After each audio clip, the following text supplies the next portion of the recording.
Welcome back to Georgeonsports, another episode here with the multi-sport sensation, huge ambassador for American football, but also participation with females and the youth, Phoebe Schecter. Welcome to the show. Thank you so much for having me. I'm excited to talk to you about all sorts of things today. Yeah, me and you both. I'm ready, believe me. So we know of each other because obviously we have the X's and O's, which is the UK brickball scene for those of you that don't know. But I want to go all the way back, because number one, I understand that you're getting into American football wasn't intentional by any means, and number two, you were actually still in the States and weren't intending to come over to the UK, and number three, equestrian was your thing, right? Yes, you hit the mark on the head with all three of those. So how did that all come about? Yeah, so basically, I mean, goodness, it's going to be 10 years this December, which is crazy in its own right. But my mom is British, so that's how I ended up having dual citizenship. And I moved here originally to work for a guy on the Dutch Olympic team who is based out of basically Cheshire, so just outside Manchester. And that's really how I got to this country in the first place. But my deal with him was literally, I'll work here for a year because I up and left my entire life and existence in the States. You know, I had family, I had friends, I had my apartment, I had a dog, horse, all this good stuff. So I just kind of left that, took a risk and came over here. And then when I got into American football, it was strictly off seeing an ad on Facebook for a team in Manchester, but I'd never played contact sport. I didn't really follow American football. So it's definitely been a major learning curve since then. Well, they do say, good things happen when you step outside of that box. And I think you're living proof of that. It's interesting because when you speak to people in the UK, particularly people who play brickball, I myself played for 11 years, and you ask how we kind of find out about the game, it's never really through promotion. Like you say, you saw like an advert. That is very strange to hear because it's different now. It's all over the country internationally, but back in the day, it didn't exist. There was no promotion, not as much as now anyway. And one would think that coming from the US, being as big as the sport is over there, that you would have picked it up there prior to picking it up here. So I just find that really interesting. Yeah, and I think in the States at the time for women, there really was only the LFL, so that old school lingerie football league. That was at least where I was from on the in the Northeast. That was kind of the only thing I knew of that was available.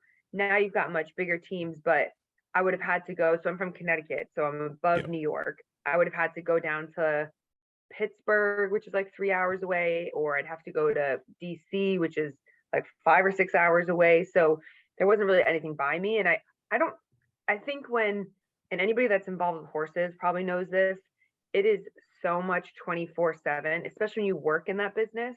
We travel in the winter to Florida for the warm weather, and in the summer, it's nonstop competitions. And so you don't actually get a time to do another sport. You get one day off a week, and with that day, it's probably just sleeping. Yeah.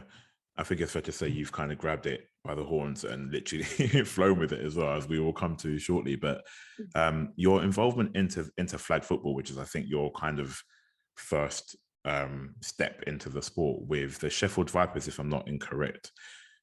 Is that again through sort of promotion? And so we're going back. You know what? I actually wish that I knew. You know what? I remember how it was now. So Nuola, who are a company within the UK, and I think they make a lot of people's jerseys and things like that. I remember being on, again, it would have been on some form of social media, and I applied for they were doing a jersey giveaway. So I thought, oh, this will be cool. I'll apply for this. I won this giveaway, and that's how it started. So I went to part of the giveaways. I drove over there to Sheffield and collected it, and then got to know the guys. So Rudy and Neil at that time, and they were like, hey, you should, if you want to play with us, play flag with us, absolutely get involved. And I started playing with them. That literally would have been the first flag team I ever played with. And they were so nice. And I really loved the atmosphere of flag. Like everyone just had a good time. I mean, I think back then I might have been one of the only girls playing flag on mixed teams, but everyone was really welcoming and open. And I just thought, yeah, like another opportunity to play sport because, I mean, going back, I got involved in American football because I wanted to meet people. I was looking for community. I was looking for, people I felt like I could relate to. So that they were such a great group to be a part of. And then you find yourself playing with GB, playing around the world, playing some of the best teams out there. I mean, that's got that looking back at that pathway, that's got to be pretty impressive. I mean, you take the leap of faith to step out of the box in the first place. You win a competition, randomly. Then you're playing flag football in Sheffield, and then you're playing for GB, and obviously contact too, which we'll come to. But flag football for GB, I mean, what an experience. Yeah, and I think a lot of it, if you really look back on it, I guess it comes down to I wasn't afraid to be told no, or, I think so many times in life, like, oh gosh, I won't try out for that, or I won't go do this because what happens if I fail, or what happens if it doesn't work out? But I've kind of taken this weird lease on life since I moved to the UK where I just think, so what? So what if I fit like nobody cares? It's only how I judge myself that matters to me. And you know, I I was who I was when I lived in the States is a totally different person to who I am now. And I say it to a lot of people and they don't believe me, but genuinely, like I would never have gotten on a stage and talked to people. I never would have, done all these podcasts. I mean, my first time ever doing an interview was in the UK. It's not like that's something I grew up doing. It just that wasn't who I was. But by making that immediate change in my life, moving to another country, it wasn't comfortable, it wasn't easy, but it's allowed me to just be free and, take as many opportunities that present themselves. And you are right when you say it's quite hard to believe that it wasn't what you used to do. It really is hard to believe because, again, I think it speaks volumes to the progress you've made and everything that you have done. But on the note of flag football, I want to shift over to UK Jukes and good friend Kenny. So, because UK Jukes is amazing, man. The work that you guys do with Kenny Bello again, speaks volumes globally, internationally. You touch so many different people, the younger generation, the female participation as well. For those that don't understand what UK Jukes is or about, I mean, we've seen the trick shots and the amazing footage, on social media. How could you sort of explain that to people who, give them an insight? Yeah, and it is a tricky thing, right? Because UK Jukes has kind of evolved into a ton of different things as our roles in real life have evolved. But essentially the basics of the UK Jukes is we're using the tool of American football to inspire people. If that inspires you to play, to coach, to officiate, to learn something new, we're using that as a tool to help young people and adults alike, like you said, across the globe. And I mean, I keep getting after Kenny. We need him to go back out there, start filming some videos again. Because those trick shots, I mean, I remember watching them before I even really knew him like that. And I just thought they were the coolest things. He's got this one off of Tower Bridge in London. And I'm like, this is insane. Yeah, I've seen it. And that's, I think prior to myself and the guys starting X's and O's, that's how kind of we came across you guys too. I think some of them may have known Kenny on a personal level, but those kind of tricks that we saw, it wasn't anywhere else. And we didn't really see it in this country.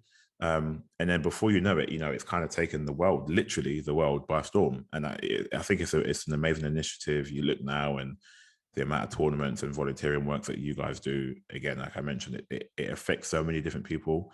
But what I want to do now is kind of step away from American football slightly and talk about the sport that you participate in and chair for in Kabaddi. Now, I could easily just Google what the sport is about and, the rules, but I have seen footage over and over again of pretty much you supermaning and tackling these people on the field. And I've tried to work out just from watching what is happening, but I thought, why not let Phoebe sell the sport to me as if I want to go and play? So Phoebe, the floor is yours. Tell me what the sport is all about, how it works, and why you love it so much. Okay. I'm going to start with why I love it so much, because I think that's the real buy-in. My first time ever playing this sport was literally in a grass field in Hinckley at a community seek house. There were horses in the background. They tried teaching me, you basically just tackle people. And then afterwards, you go inside and these unreal women have been cooking all day, and you sit down on the floor with these metal trays and they fill up your trays with food, endless food. And I thought, this is really what the sport is about. Amazing. This is for me. But the actual essence of Kabaddi is it's all about the spirit of the warrior. So people might remember it from the 80s and 90s on Channel 4, watching it on TV. And you'll see them like moving their mouths. So you have to hold your breath and say Kabaddi over and over again whilst trying to tag someone. And I'll go into more details, but the idea of that is how they used to train their warriors. It was about you're able to focus whilst not being distracted by not having to breathe. And, you know, they still have some weird rules where you can't have water because warriors don't need water. So yeah, I love the culture behind the sport. I mean, I think that's amazing.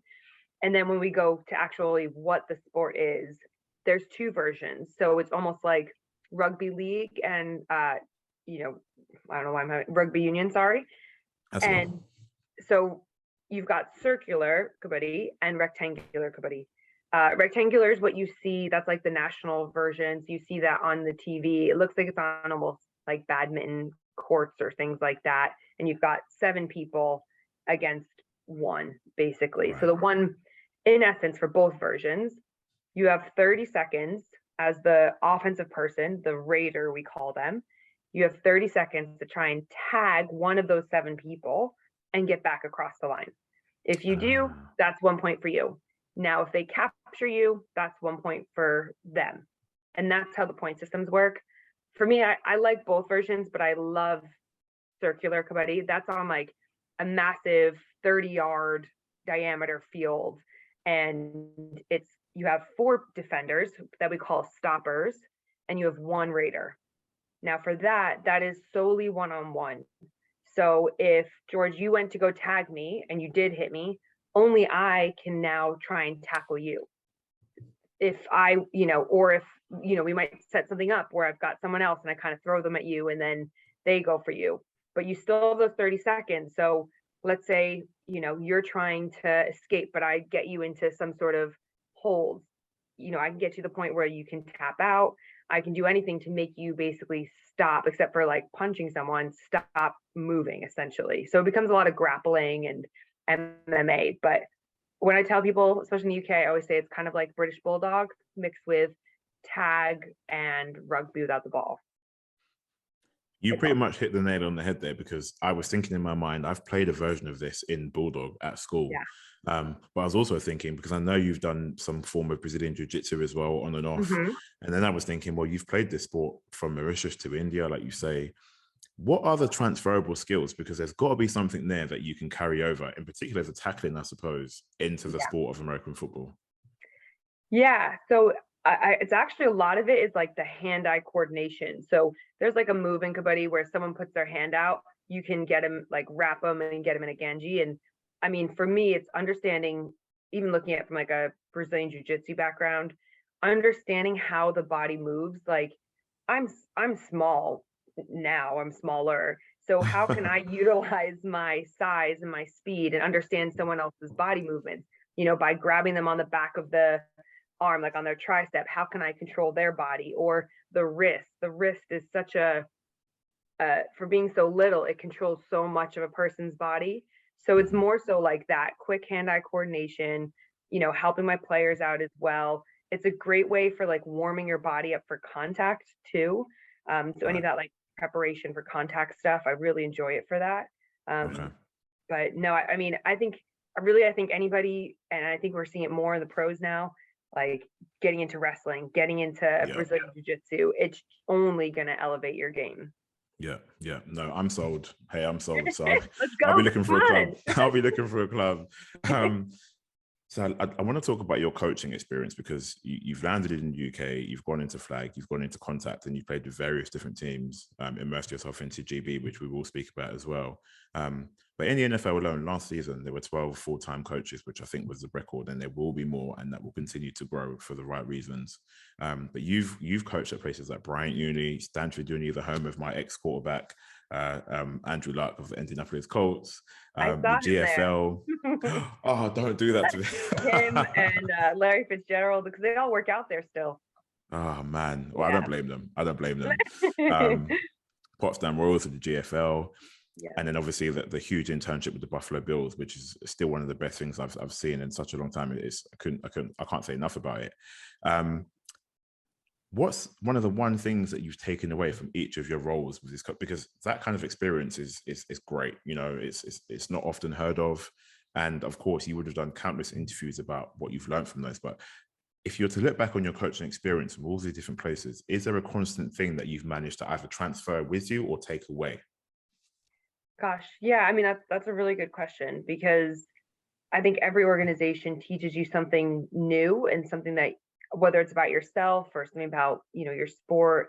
I mean, I've been really lucky, I think, to be around really great leaders, seeing how, in a bigger picture, how they deal with conflict, how they deal with certain personalities within a team, how you are able to, have this repeated messaging over and over again. I think from a leadership perspective, it's been really pretty amazing for me to be around some of the, David Shaw at Stanford or Sean McDermott in Buffalo. Those are unbelievable humans to be around. But I think the biggest thing that I've got was literally believing in yourself and to understand what value you bring to an organization. And I think those two things go hand in hand, and they've been really key to my journey, because there were times in Buffalo where I was like, oh my gosh, what am I doing here? Like, inevitably self-doubt is going to creep in, especially when I've not been in this sport long. And I think that there's surely people in this building that have been playing this game forever. They know way more about it. And you think, what am I doing here? And I think when those thoughts creep in, it's not very healthy for you, but it's also, that's where you have to know, okay, well, why am I here? What is it that I'm bringing to this team? And sometimes those aren't tangible things, but that's okay, because you are adding value to whatever organization you are a part of. And I think it kind of shows the natural progression in terms of the steps you have taken from stepping out of your comfort zone at the very start, from, leaving equestrian and leaving the US to where you are now. So I think it speaks massive volumes to your pathway. But you do so much. You're very active physically, with the sports that you play, the travel, the TV work, the volunteering. How do you kind of keep on top of it all? What is the constant thing? And I feel like the gym might be one of your answers, but what is it that connects all these things together that just keeps you ticking? Yeah, I mean, the gym is definitely an answer in that. I think for my own well-being, it's good for me to be able to step away. I think one of the things I love about what I do is I get to be around so many awesome people and meet so many people and talk to them. But I think whilst I'm able to do that, it's also because I'm able to have alone time. I'm able to go back to my house and have it be just me, or whoever's there. Like, that for me is the reset. And I think that's a really important part for anybody. It's almost impossible to be up here all the time. You have to really be strategic and intentional in what you do. But honestly, so we were at the IFAF World Games the other week, and the women were playing Mexico versus USA, and we're on the field, and there was, I think, a couple, I think they were parents, or I don't really know who they were. They were probably some sort of VIP, but this dad had this little girl who was probably 5 or 6, and they're so cute. They were racing and all this, and this little girl goes into like a center position and she doesn't have a ball, but she fake snaps this ball and runs this race against her dad. And you're like, that's because she's watching these girls do that. And that for me just is my total motivation. When you see the way that a sport can influence someone's life, or you meet people and you talk to people and you think, gosh, this has empowered this person, or so and so is so much more confident at work now because they're playing American football, or whatever it is that makes you happy. And I think when you find your passion in life, nothing feels like work. Yeah, it might be hard at times, but your vision and the people you can help are so clear and you get so much, it's such a reward to see that. It's like, how do you not just get excited about it? Yeah, yeah. I think it hits the nail on the head. When you see something like that, I guess it does tie it all together. This is the reason why everything is happening. This is the reason why I'm out here doing this, because I'm inspiring the next generation. Whether sometimes you feel like it or not, there is your proof. The proof is in the pudding. This little girl has seen what's going on, and she now wants to emulate exactly that. Which leads me to my next segment, which is all about IFAF. And you just mentioned that about the world. So you've captained the GB team. You guys were out in Finland where you took part, and I think that was GB Women's first World tournament. I think it's 2017, I believe it was. Yeah.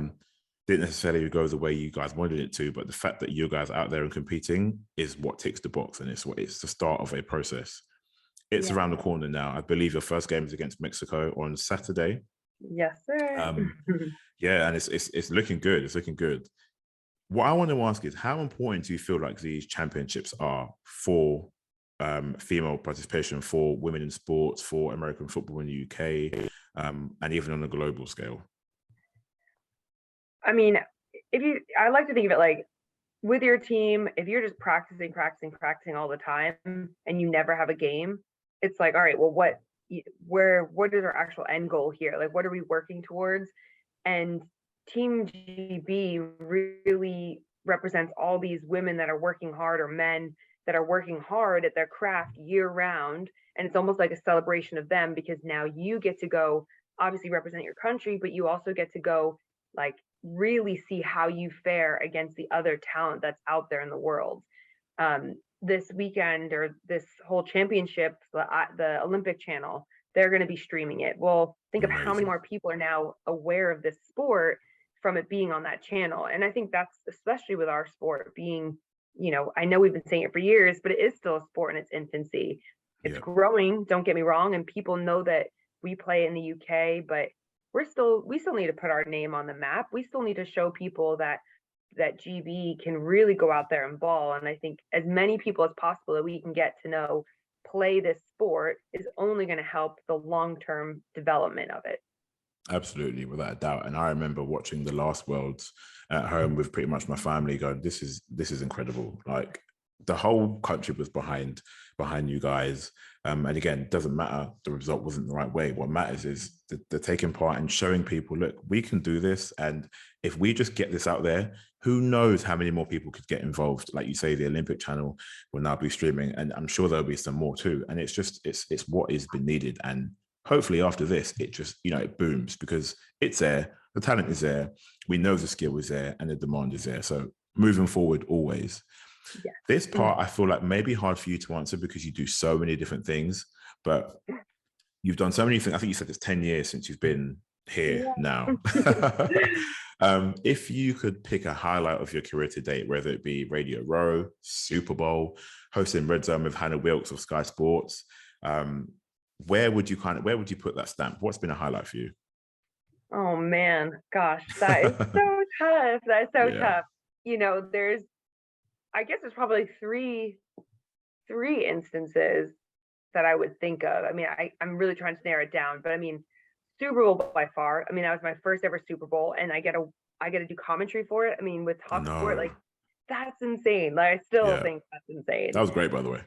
Thank you so much. I was like, that was my third game ever commentating live on, and the first two were in London. So it was kind of crazy.